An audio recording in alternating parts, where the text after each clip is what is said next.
Construction worker sa Mapandan, Pangasinan patay matapos madaganan ng pader ng ginagawang drainage system.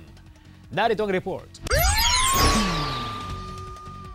Sa kuhang video ni Ronald Amansec Nacional, kumpulan ng mga tao na nagmagandang loob na iahon mula sa kanal ang biktimang si Robert Peralta, isang construction worker. Nadaganan si Peralta ng bumigay na pader ng ginagawang drainage system sa barangay ni Lumbot, Mapandan, Pangasinan. Ayon sa pulisya, kasalukuyang naghuhukay sa loob ng kanal si Peralta nang mangyari ang aksidente. Itong biktima ay nasa kanal po siya. More or less mga 4 to 5 feet ang lalim. Nag-uukay sila, nagtatanggal siya ng mga buhangin.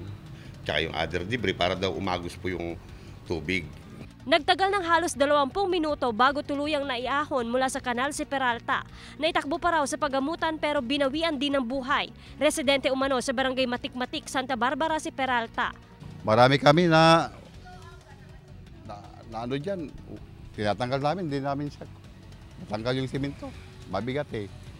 Ayon sa otoridad, posibleng bumigay ang pader dahil hinukay ang mismong sementadong pundasyon ng drainage system. Pumunta na rin po yung foreman niya at sabi nga, bibigay yung tulong pinansyal nila, papaabot po nila doon sa biktima.